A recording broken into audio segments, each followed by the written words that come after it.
Hey guys, it's Keith, and today we're talking about replacing a vehicle speed sensor. This job is going to be for a Honda Accord or Acura CL or any vehicle that has a 3.0 Vtec engine in this model year series. So the problem started with my speedometer working kind of erratically and sporadically, and then sometimes the needle would jump up and down.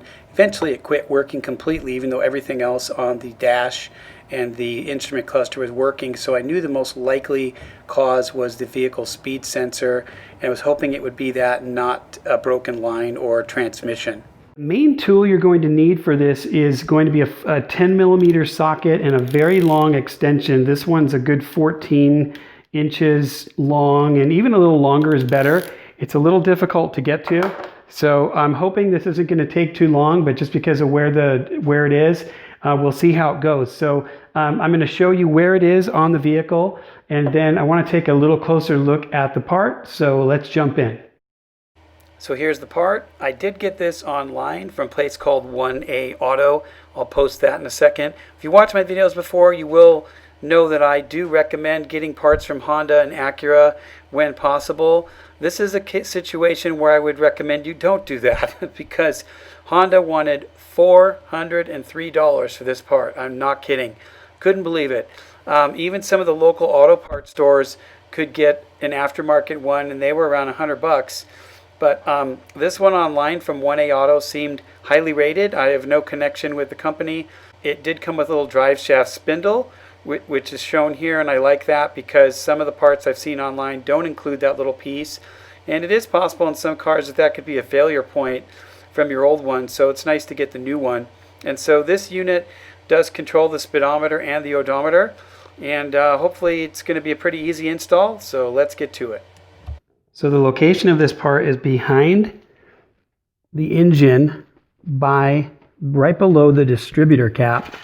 So here's the distributor cap, and it's going to be very hard to see. So here's where I'm going to put the wrench, straight down in there. It's right in between the distributor cap and my plug wires, okay? See if I can change the camera angle a little bit. There's no way I'm fitting a camera down there, so there it is. Very hard to see. There's one 10 millimeter bolt.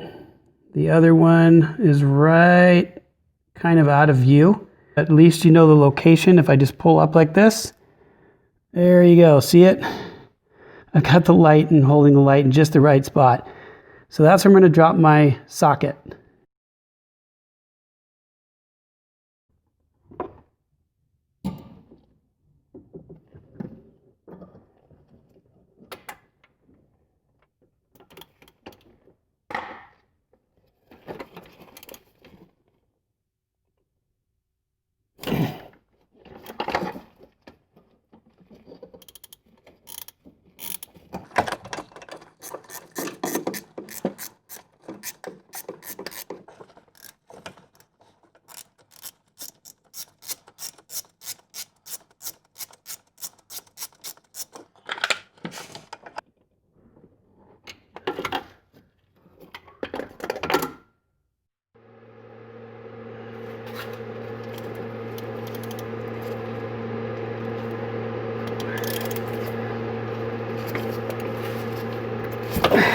There we go.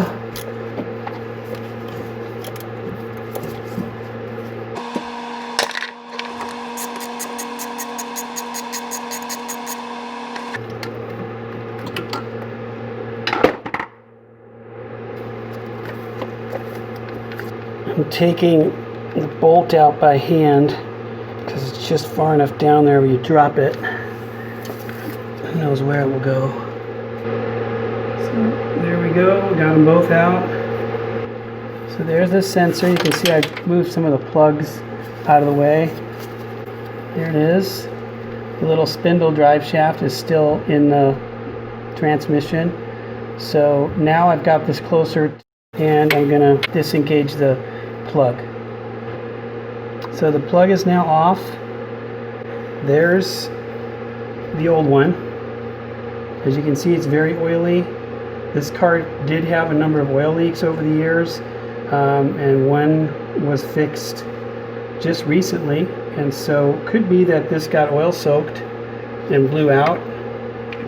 It's really hard to tell, but you know, with all the miles on this car, it's just time to replace.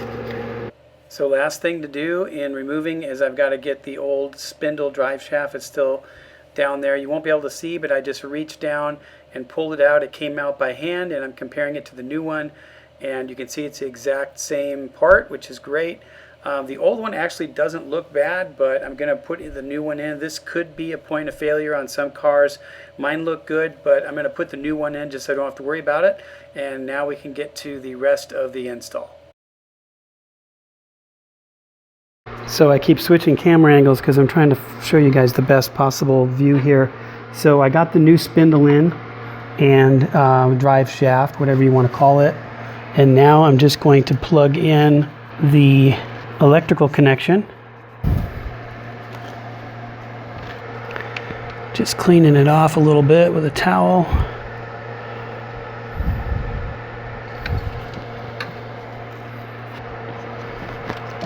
So there's the sensor, there's the connection. And it clicked and went right in the first time, so that's good. So now I'm going to seat the sensor in that little drive shaft spindle thing, and I reach down in there to turn it, and it doesn't turn. The sensor has a little square female hole to accommodate the little spindle. So the inside of the sensor does seem like it spins a little, but the one in the transmission doesn't. If it is off by a little, hopefully the sensor will just turn to accommodate it.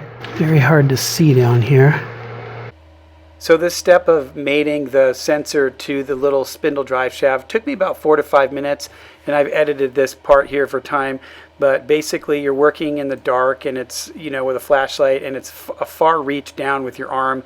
But what happens is when you get it right, the spindle drive shaft will pop into the sensor female part, and then you'll feel the whole sensor kind of drop about a ½ inch, and that's how you know that it's on there and it's flush, and then it's ready to be bolted on. So success, and that's coming right up.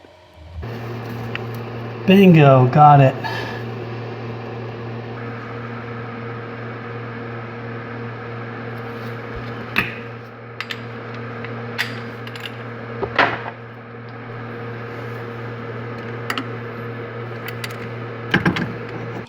So just finishing tightening up the last bolt, and then it'll be time for some cleanup and a quick test drive to see if it worked. The entire job really didn't take that long, including all the filming and setting up cameras and stuff, an hour. So it really wasn't too bad, just a little uncomfortable. But anyway, let's get to the test drive and see what happened. Okay, bring it over again. So everything's working on my test drive. So I'm back home after a successful test drive, and everything's working great. So this job was a success. It was the vehicle speed sensor, and both the speedometer and odometer working great. And just so you know, if you have a problem like this, there's 3 things that it could be. It is either the vehicle speed sensor, which we replaced, or it is a mechanical problem inside the transmission, or it is something with your instrument cluster. These cars don't have the old-fashioned kind of speedometer cable, so it's electronic, which is what the sensor is. So because the rest of the things in my instrument cluster were working, the tachometer was working and the rest of the gauges, I kind of doubted that that was it. I was hoping it wasn't going to be the transmission, and the most likely and cheapest thing to deal with was the speed sensor. So I'm pretty happy with this result. So that's it, guys. I hope this helps. If you have any questions, please drop them below.